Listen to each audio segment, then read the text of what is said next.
think where I went was a couple hours from where you guys Yeah, it was the same piece of public, but it's vast, obviously. Yeah. But it's same terrain, I'm assuming. Mountain. Just mountains and no crops whatsoever. Nope. Yeah, no crops, thick, heavy air, like mosquitoes that are big enough, like kind of like the Wizard of Oz, that could like carry you away, like the monkey men on there. Like it wasn't fun. Yeah, so we did that 3 years ago. All right, guys. $20. One day. Same tree. Oh my God. I'm so... Woo!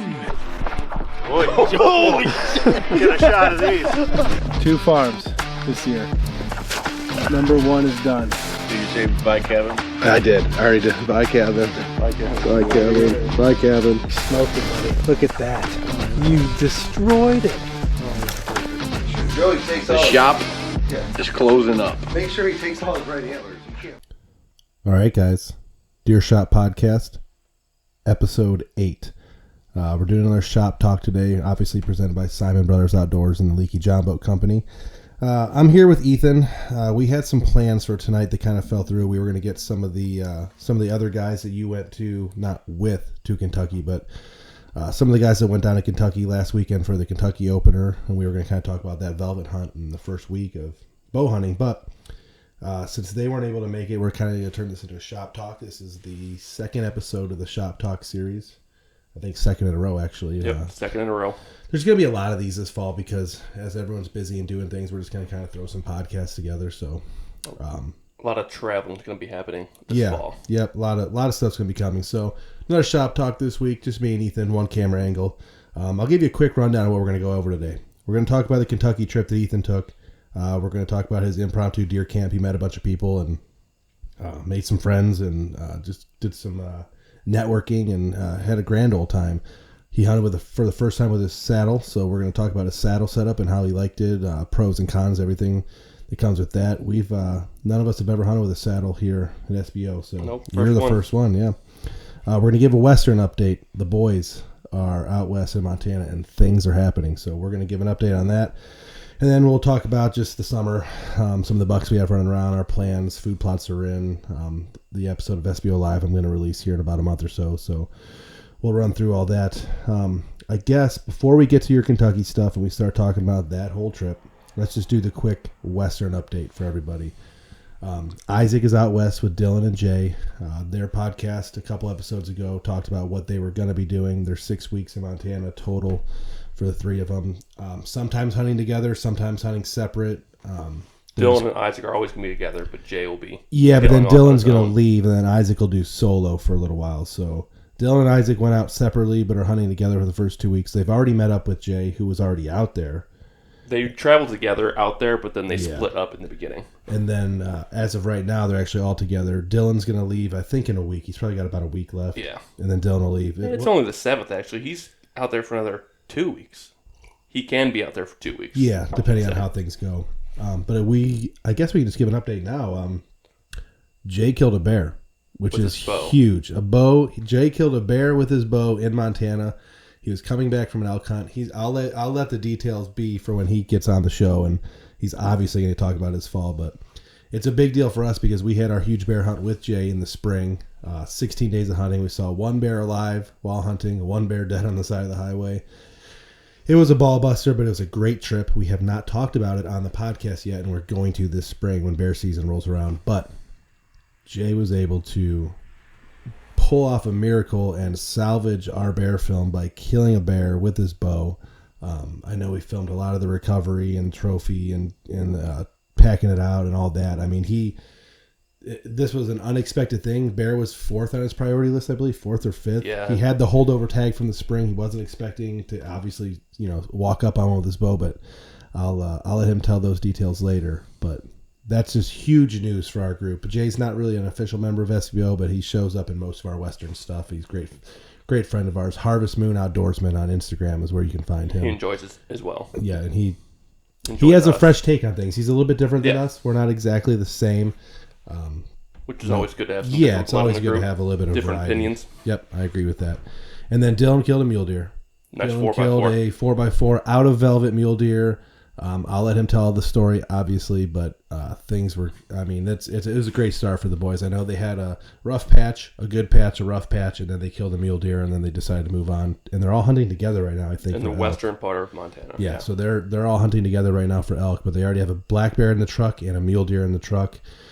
Blood has been shed. Blood has been shed. The western trip is a success already, and they still have, like Ethan said, they still have 3 weeks of hunting left, so it's going to be... Anything could happen. We're sitting here right now actually just waiting for updates on our phone, and we haven't really got much, so... They're out of service right now, I think. Yeah, out of service right now, they're out of service. Jay did not have service where he killed his bear. He was able to call me a couple days later after he sent me a Garmin mountain phone text. So I have all these guys in my phone as mountain phone, so their Garmin inReaches have a separate number. I also failed to mention that I'm sure people are going to be swinging through here and making noise in the background, which is okay. Luke's messing with his boat motor for the Leaky John boat and stuff. So like third boat motor. So we might have some guys swinging in the background while we're doing this podcast, but that's part of shop talk. Farm. But where was I going with this? Where was I before that? Western out of service. Oh yeah. So mountain phones. They're texting us on the mountain phones or updates, and then like a day or two will go by, and then they'll call and give us the details. So. Right now, they are not in service. They're in a bottom hunting elk, the last I heard, which was this morning. I think we heard from them. So we get 1 or 2 updates a day. We do want to zoom in with them at some point. Probably the next episode, hopefully, we can find a way to zoom in with them when they get some service and do a podcast remotely. We'll be here in the shop. They'll be out there in Montana, kind of give us an update. That'd be pretty sweet.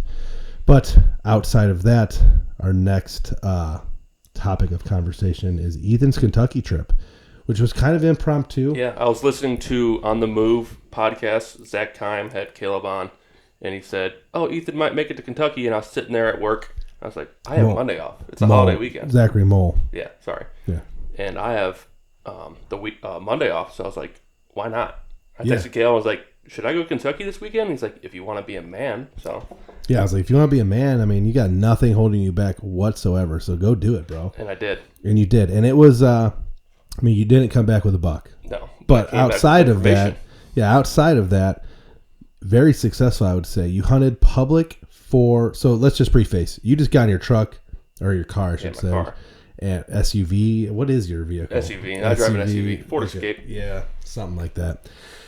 Regardless, he got in his vehicle. He borrowed a bunch of stuff from the rest of us, sleeping pads, and he kind of pieced together a camp out, a bug out kit, and he just pieced out on Friday morning, right? Or after work. Friday afternoon after work. Got a speeding ticket? Yeah, he got a speeding ticket. We seem to always kind of get speeding tickets coming back from these kind of trips. I know Isaac got one once coming back from the beach and once coming back from Chicago. Your Navy graduation, he got one. But yeah, so besides the speeding ticket. I did a bunch of e-scouting, so I picked a piece of public land in northern Kentucky, and I was like, this is where I'm going to camp, this is where I'm hiking into. I got all the guys' input off Onyx. We agreed on some spots, so I drove 5 hours down there. Did you end up going to the first spot you picked or no? I did. You did? Yes. Was your assessment right where my assessment was? What was your assessment? So my assessment, when you text me where you're going, I said, oh, Lord. Because we had experienced, I think me and you actually experienced the same thing.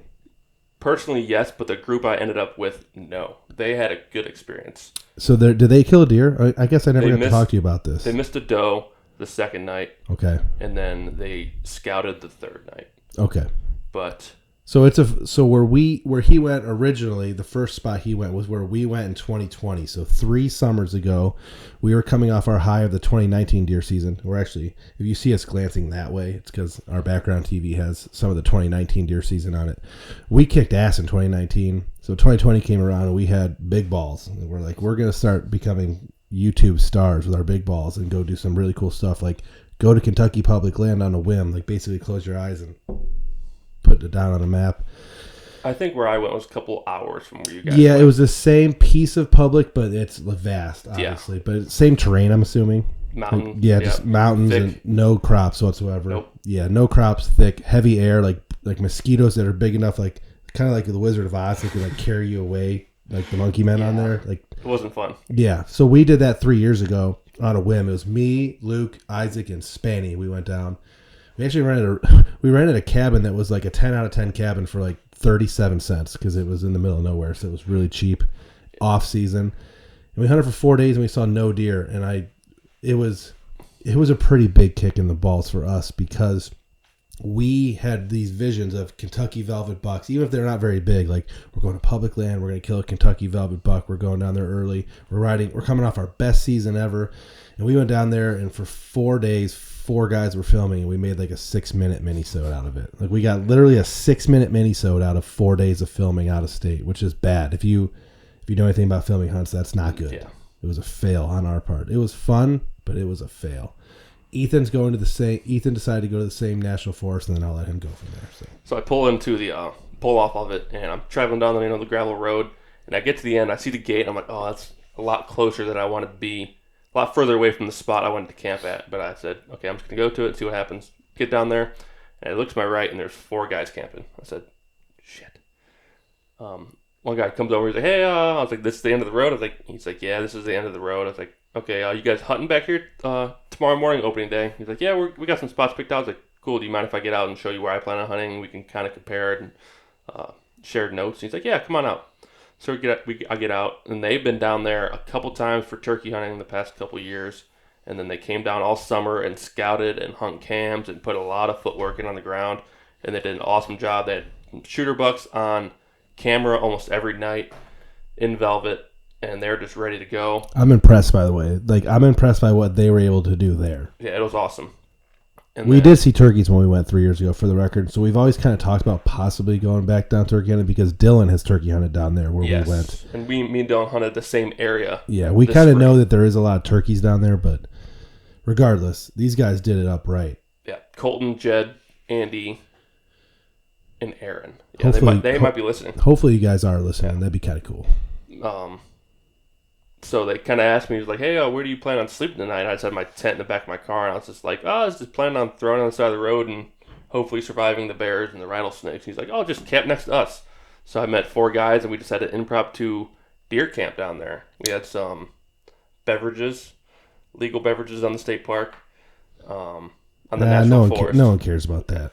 And then, we just hung out for 3 days and woke up in the morning and went hunting.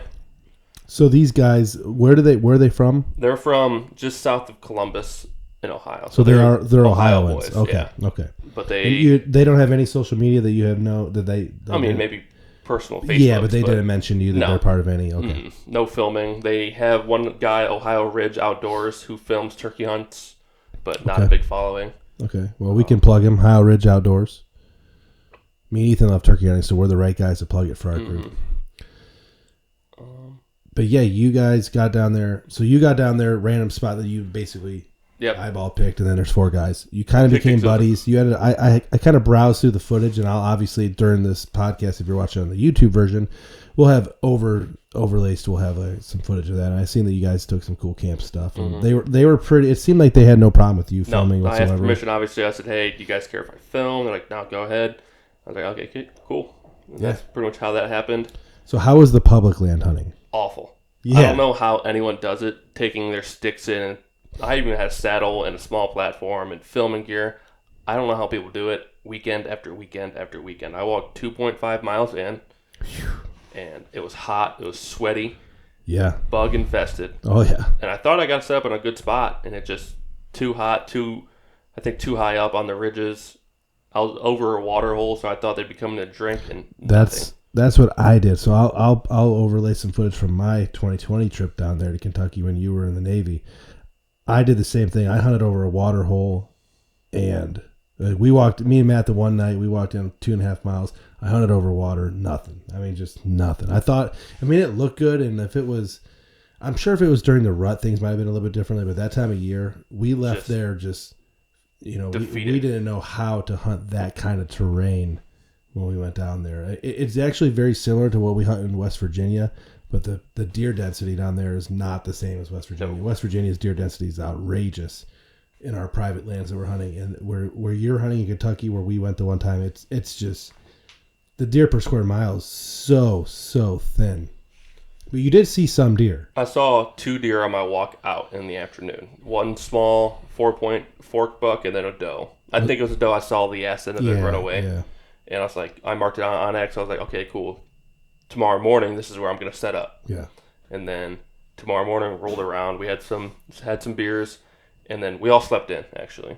Yeah, well, you can't. The second So morning. I know there are guys that will hunt mornings early because it's opportunity, but I mean, it's impossible. Our to do. alarms went off at 4:45 in the morning. We all said, nope, we're going back to bed. You and 4 other guys all said the same. Yep.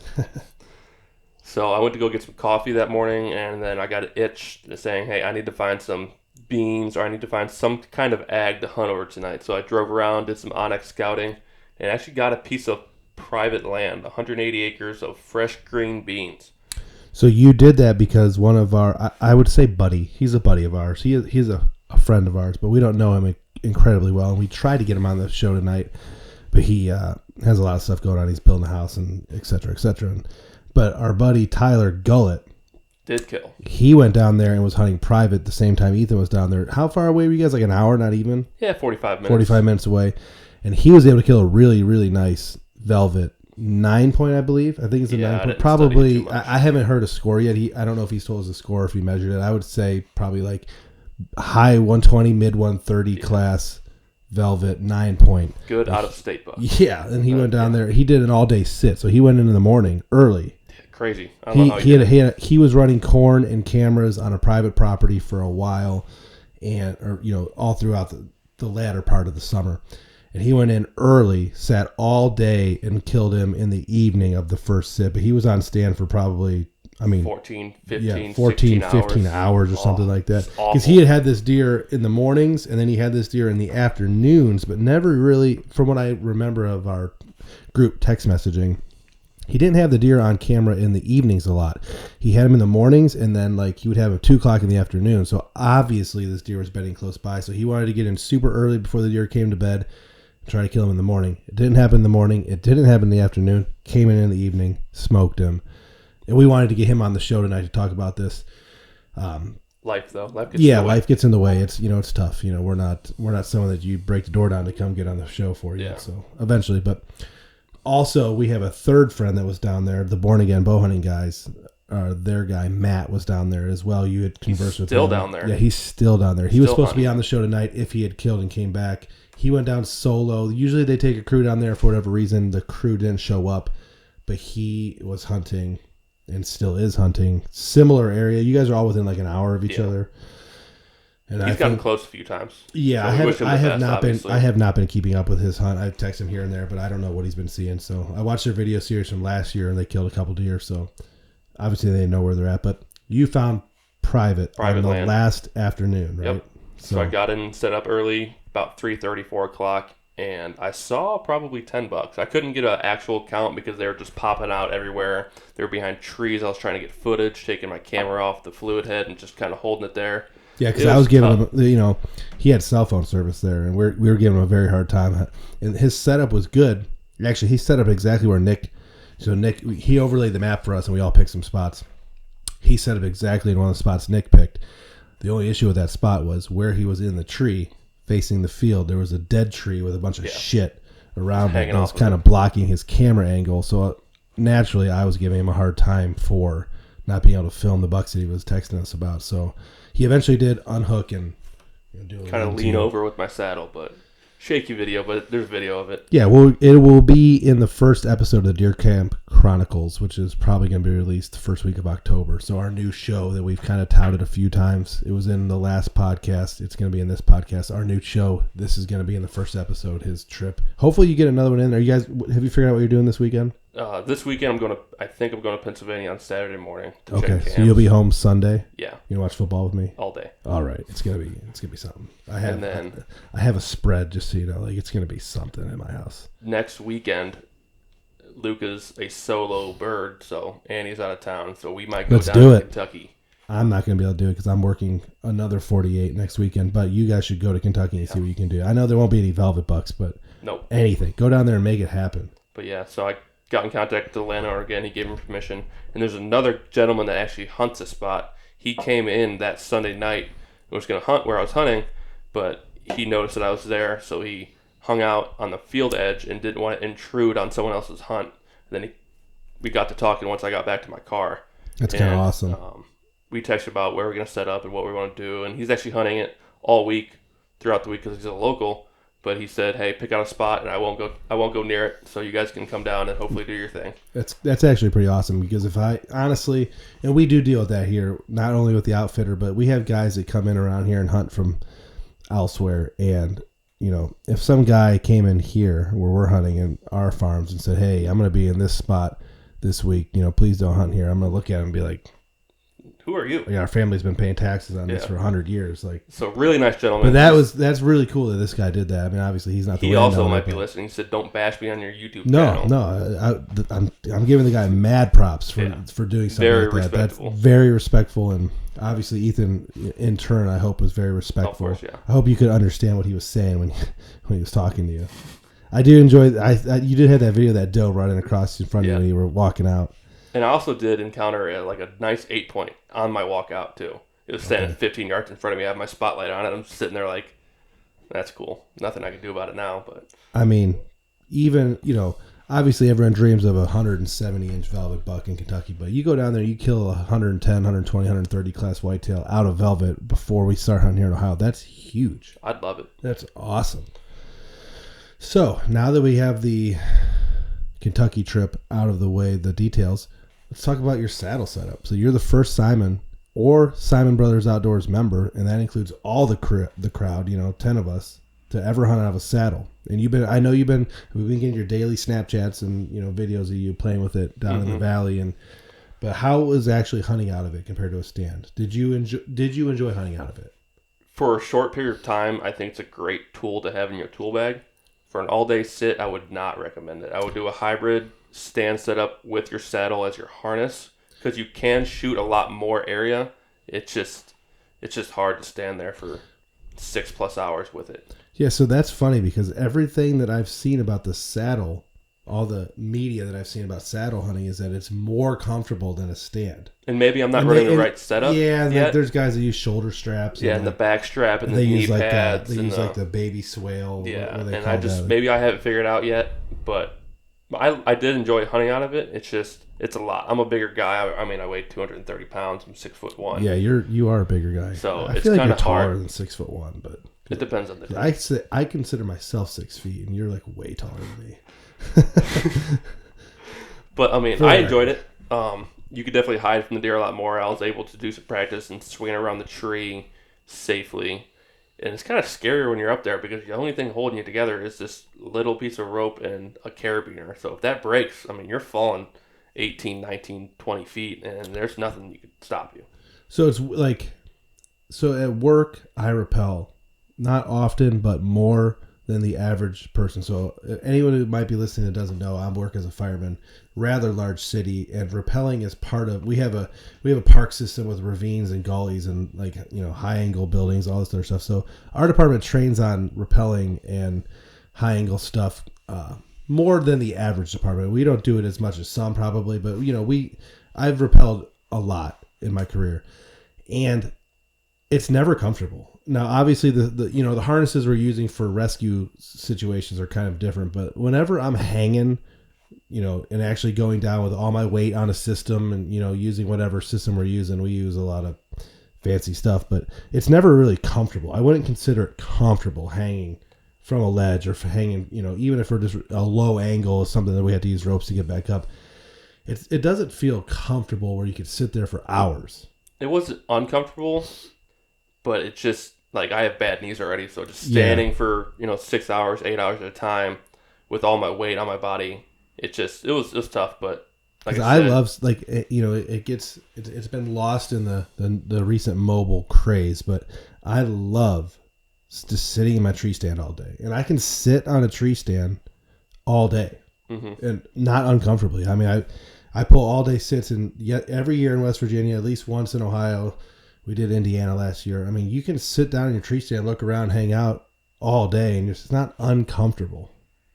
And to hear that the saddle wasn't perfect for that. And like I said, maybe I have the wrong setup. Maybe I'm using it wrong. Well, let's talk about your setup. You have a custom setup. Yeah, Buzzard Roost.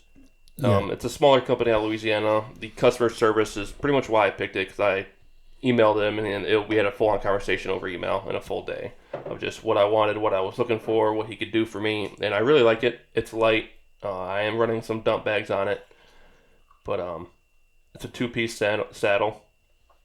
But like I said, maybe I need some more tips and tricks from like the Born Again guys because they've been hunting saddles for 3 years now. Yeah, they've been hunting saddles for 3 years, and their sponsored Trophy Line, I believe, is the saddle company that they're using. Yours was custom made with some of your military camo. So actually, I did not end up getting that done because I kept on forgetting to send the camo down. So I wanted to get it in before season. But I mean, I did that sound effect on purpose, just so you know. It's a sigh. Yeah. But yeah, I mean, it looks. I mean, it has the mil spec. You know, so it looks like your bino harness. Mm-hmm. So obviously, like you said, it does work for fast applications, and you would hunt filming this, a 3-hour hunt this fall when you're filming a guide, no problem. No problem at all. Yeah, and I'm pretty excited for the filming applications with it too because we could run a film. I could run a film setup for Caleb with it hanging off the back of his tree stand. Yeah, I mean, as much as I would enjoy that, I feel like what we're going to need to do is have you film some of the guys that don't film. Like you're going to need to go around and film Gore and Nick for sure, and maybe Dylan, because I feel pretty proficient with myself filming. But there is going to, depending on who kills, there's going to be a time when I might be filming you out of a regular tree stand. You might be hunting from the out of the saddle, because we. With this Deer Camp Chronicles, this new show that's coming, we obviously want to bring some pretty high quality media to you guys. And, as Nick says, who is yet episode 8 yet to be on the podcast, I kind of opened the window for him to be here tonight, but he wasn't. Having 2 people film always makes a world of difference. Nick's always had a cameraman with him when he's hunting important stuff, and his film comes out a lot better than some of the self-filming stuff. Self-filming is great all the way up until the moment. It's really hard to capture the moment perfectly when you're self-filming. Yeah, anyone that watches this that has self-film knows it's just hard to get the camera perfect, in frame, focused, and at the correct zoom, and draw and shoot. I mean, that's a lot of things to ask for. But I like it. I like it enough to keep it, so I'm not going to sell it, obviously. Are you going to hunt out of stands a lot this year still, though? It depends on, the setup and what deer are moving where and the wind. Yeah. And if I can get in somewhere I couldn't get in with a permanent setup, of course I'm going to do it. When we go to Indiana, you going to be hunting with this most of the time, you think? Yes, I will be taking that to Indiana. Okay. Me and my wife are going up in 2 weeks to hang a couple stands and cameras and scout a little bit. It's going to be a lot of fun. The YouTube meetup is going to be, you guys will be hunting Kentucky. I'll be up in Indiana. So the YouTube meetup's coming up in late October. We've talked about it a little bit, but it's going to be a lot of fun. I don't know who's all coming right now. I know it's us and Born Again Bow Hunting and then a couple other outfits, but I'm not sure on who those other outfits are. Things are kind of hard to plan these days. So life gets in the way a lot. We've had people come and go, but all right, that covers Kentucky. Let's get into this summer. So we, in our last Shop Talk episode with Alex and Ryan, Isaac was here too, plus me and Ethan. We kind of talked about our summer plans and what we had going on, but things are evolving here locally. Ethan is going to be doing a mixture of public land and private land hunting wherever the best opportunity goes. You had an encounter with your public land buck. You have 2 shooters on public. Yeah, the twins. I'm going to call them Thing 1, Thing 2. Thing 1, Thing 2. 2 different shooters on public land. One's a really nice 8, might have some kickers so they can make him a 9, but he's real tall. Beautiful 8-point, upper 130s. And then the other one's just a 10-point that looks a lot like a 10-point we have on this farm. But it's not. It's not the same one. At the same time. It's not the same one, but obviously because it's far away. But they look similar. We can't even say that because we've had a buck on the home farm go to some place where Ethan could be hunting deer. But regardless, Ethan's got 2 bucks that are shooters on public land, and he had an encounter with one the other day. Yeah, so I put my one camera in a river bottom, and rain flooded the whole river bottom. Not rain. We had Noah's Ark rain. It was the most rain Northeast Ohio's ever had. I think we had like 5 inches the one night and maybe 2 or 3 the next. Yeah, crazy. It was crazy rain. But the camera was flooded for like 3 days. It was underwater. This is going to be awful. I have to go in and change it. Moultrie, what? Delta. Moultrie Delta. Cheap. And then the water came back down and the camera worked. So, which is actually very impressive for a cheap camera. How much did you pay for this thing? $50. You bought it from the Use Check group? Yeah. Yeah. And then water went down, camera worked, got my 2 shooters on in daylight. Not the best footage, obviously, because I couldn't get down there to wipe it off. And it's all like mudded up on the lens and fogged up. And then a day after those videos were taken, it died. and I noticed in my app, I was like, oh, my battery's dead, so I gotta go change my batteries. So I get down there, I change batteries out, and it's just fried. Completely doesn't turn back on. So I'm like, crap, I have to go back a little bit further to grab another camera to move it back to that spot. And when I'm walking there, I hear something jump up to my left about 20 yards, and my 10 point's just standing there staring at me. Yeah. It's just a rough time. And I've only seen him once since. Yeah, I mean, it's that time of year where some of these bucks that we're watching all summer are changing their ranges. Mm-hmm. I haven't necessarily had a new buck come in yet, but I think some of the deer that we've had on camera a lot haven't been really regular. So that's what's going on public land, which is going to be a nice little fun spot. You'll probably hunt. I'm assuming you'll hit it pretty hard the first weekend, and then we'll just kind of play it by ear by then. Just leave the cameras up and see what's moving around. Yeah. Here on private land, the farm's doing pretty good.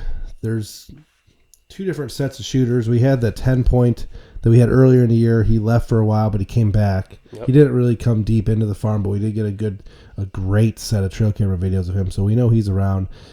I was debating on whether he would be considered a shooter just because I didn't know what his age was, and I'm still not completely certain on his age, but he's probably pushing 140 as a 10. Yeah.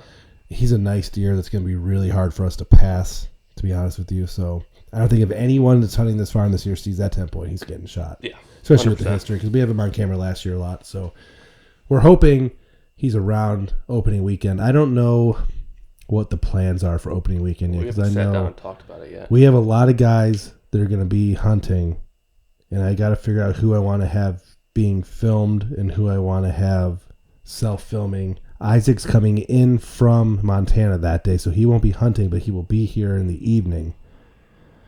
We're going to have a party the night before and probably a party on Saturday. There's probably going to be a dual party. Hopefully there's some bloodshed on Saturday. Yeah, hopefully we have a pre-party Friday night, and then Saturday we have a buck party. I will probably be filming someone on Saturday. I might have to. I don't know. We'll have to figure out. It all depends on what we have and what we see around. Yeah, because Gore has a really good buck too up here that he's hunting. That we've got a lot. He's got a lot of trail camera pictures of, and I might have to try to hunt with him for that deer, and I might have to try to have like Kasich or someone film Nick, because Nick's got some deer that he's hunting. You're going to be hunting public. Luke's going to be hunting his deer. Luke has gone real hard this year into the deer. Off. Yeah, Luke's done. He's got all his stands set, shooting lanes, food plots planted, cameras out. Luke is already set with a month in advance. And he's got deer on his farm that are worth killing. So Luke's in good shape. So he's going to be hunting and filming. I'm off and can hunt and film, but I'll probably have to film somebody.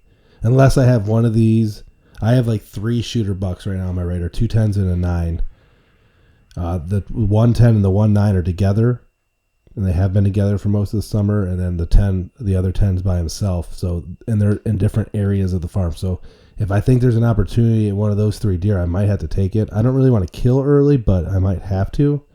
I'm not going to pass the opportunity up if I can. And I might pull up the public land or opening morning and be like, well, there's too many people there. I can't. And we have plenty of places on the farm for him to hunt, because I'm not going to. No one else is going to be hunting mornings but Ethan. There's no one else that's going to go out opening morning and try to kill deer. That Saturday night is going to be pounded by everyone. Yep. So everyone in the crew will be out for sure. Yeah. Yep. So we'll see what happens opening weekend. But this summer on the farm, this is very similar to 2019 and 2021, where we have multiple shooter bucks in the area at this time of year. 2020 and 2022 was not really the same. Didn't have anything? Yeah, 2020, the year I killed Massey, there was nothing on camera early really besides Massey. He was the only one.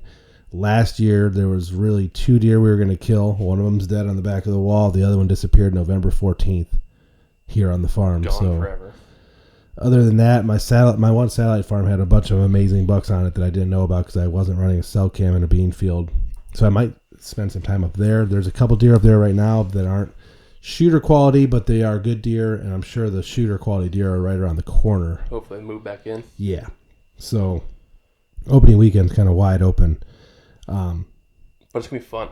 Oh, yeah. That weekend's going to be, regardless of, I might not even be doing any hunting, but it's going to be a ton of fun. It's the first time we're all together. Well, we were together last year. No, that was not opening weekend. Well, it wasn't opening weekend, but I wasn't here on opening weekend, and you weren't here.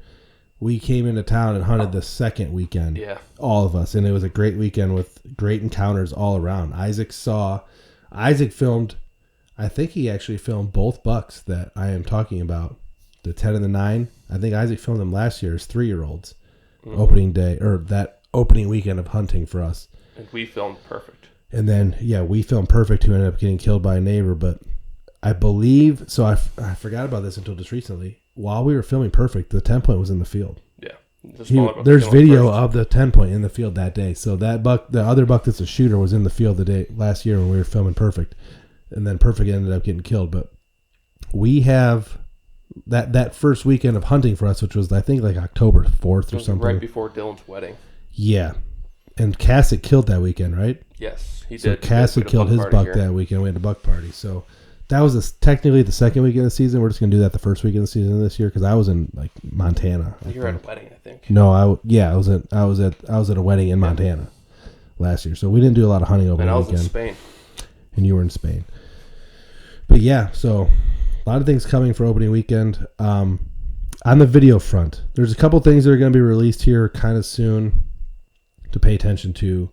I have a film from the Gore Camp that I entered in the Mobile Hunters Expo, but I don't want to release that until I can get a podcast together with the Gore family here in the shop, which hopefully can take place in the next couple weeks so I can release the film and then have the podcast go live. It's a good film. It's about Grandpa. Very emotional film. And I would love to podcast before it. So I'm kind of holding on to that film before I release it. So that's something that's kind of waiting in the wings.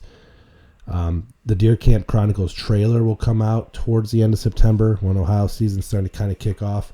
I'll release that a week before the season probably. There'll be the Monday night release of all the podcasts, obviously, still. And then our first episode of the Deer Camp Chronicles will be probably like Tuesday or Wednesday. After opening weekend. So sometime in October. Because we had to film all the stuff that weekend and then edit it up and get it out. I'm not going to probably wait till Sunday night I may wait till that first Sunday night. Sunday nights when we try to release our stuff, if we can, because that's when the audience is the biggest. But we'll see how that goes. Video. Yeah, we'll see. If someone kills a buck opening weekend, I might want to edit it up and get it out. Yeah. It'll be pretty cool. I have an SBO Live episode that will air on the Sunday of Ohio's opener. So that is October 1st, I think. So September only goes to 30? Sure, yeah. Whatever the Sunday is of deer 30th. season, the day after September 30th will be the last episode, not the last episode, but it will be the summer episode of SBO Live. Episode 8 of SBO Live will be released then.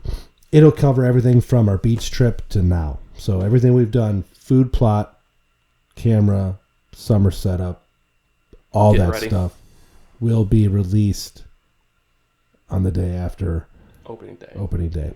That Sunday night, that episode will go live. A lot of good stuff in it. It's the first episode I've edited on DaVinci. So we kind of recently all switched to DaVinci Resolve 18.5. We bought some new computers and things have changed a lot for us here from our old editing style. That stuff will all be worked on here in the next month. I've got that episode like probably about 1/3 of the way done. I just got it. It's going to be pretty cool. It goes from, it kind of talks about turkey season and trout and then our beach trip and then boom, goes right into all the summer stuff we've been doing for deer. So that'll be released and that kind of footage won't be really included on the Deer Camp Chronicles show that we're releasing. The Deer Camp Chronicles is more of a live what's happening like right now with deer hunting and deer camps and hanging out here at the shop with the Deer Shop podcast. There will be a little bit at the beginning of Deer Camp Chronicles that kind of overlays Just from rolls the same, into it. but yeah, it'll kind of be like a rollover. But they are going to be separate shows. I'll probably be releasing more episodes later in like January, February, March of SBO Live after Deer Camp Chronicles is over with, because Deer Camp Chronicles will probably wrap up after gun season, and there might be a little bit of local hunting here late season. But after Ohio's gun season wraps up, Deer Camp Chronicles will probably be done. But I'm excited for that. It's going to be a big step for us. So, list of deer camps. We already had Kentucky. So, Ethan already had one. He's going back to Kentucky. We're going to do early season Ohio here at the deer shop. And then some early season Pennsylvania hunting probably. Then we go to Indiana, the YouTube challenge. Then we come back and hit Ohio really hard for the rut here at the Deer Shop. Yeah, back and forth to Ohio and Pennsylvania during the rut.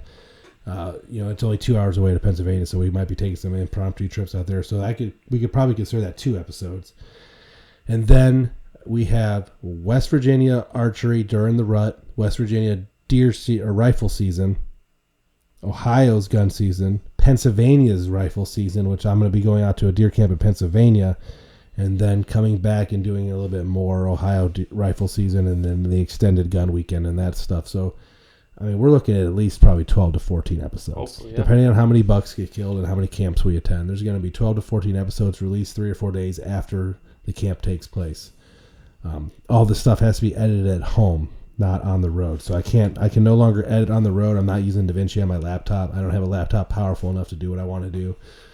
So I had to come home from all these trips and do a 2 or 3 day edit and get them out. So that's where we're going to be more like THP and less like Chasing November and Grit and some of these other whitetail shows that come out the year prior. We are still going to be releasing live, but it's going to be 3 or 4 day pause and then live. I'm not willing to sit on our whitetail footage for a year. No. Isaac might, all the Western stuff that they're doing right now, this elk hunting, their black bear kill, their mule deer kill, whatever's happening, that stuff will probably be saved until next year, to be honest with you. But the whitetail stuff's not going to be saved. We're going to be releasing the stuff live. Getting it out. I think that's it. Yeah, I mean, we're kind of at the end here. We're at 41 minutes. I think we covered everything we wanted to cover today. Yeah, I don't know what's going to come next. I mean, this obviously is going to be airing Monday morning on the podcast apps and then Monday night on YouTube, but I don't know what the next podcast is. Hopefully I'll be able to get the guys come in and Zoom call from Montana. Might be our next podcast. I would still like to have Tyler out here to talk about his velvet buck and maybe get Matt from Born Again out here if he gets home and get his idea on things. We'd love to have Wild Time TV on here soon, but Joey's out filming for Grit, so he's filming for the Latitude guys in the show Grit. He's one of their contract filmers, so he's not. They were by me in Kentucky as well. Yeah, so he's not able to be here. Next time he's in Ohio, we might try to catch him and get a podcast in with Wild Time TV. But Joey's doing his freelance stuff right now. Food. The only thing we didn't talk about is food plots. We I shouldn't say we. Me and Nick. So Nick actually, we got Nick up on Tuesday. He didn't have to work. Nick actually slammed in the zoo plot and got that one finished up that I've been working on. And then I was able to finish up 4 plots here at the farm, different spots, and get them all in the ground, seeded, tilled, the whole 9 yards. We're planning. We all have. It's pretty much Deadly Dozen is in all the plots with a couple additives here and there. I added some clover, I added some brassicas, but we have everything planted. We got a little bit of rain. It's hot and muggy. Hopefully we get a little bit more rain here in the next week or two, and those plots should start shooting up. But the food plot stuff is done as of, what does he say, September, what's today?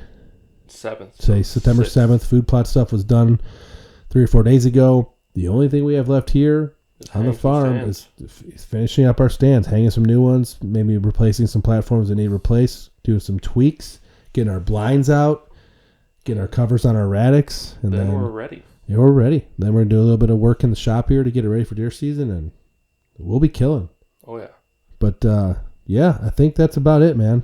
Shop talk went by pretty good. Hopefully we hear some more from the Western guys here soon. We can bring some more updates on what they've killed, but I'm excited. You excited? I'm pumped. Let's do this. You have nothing to toast from me, so I'll do the toast. Ethan's got nothing. He's on call tonight. He's got to work for the fire department. I obviously don't tonight. I'm not on call, but the Deer Shot Podcast is out.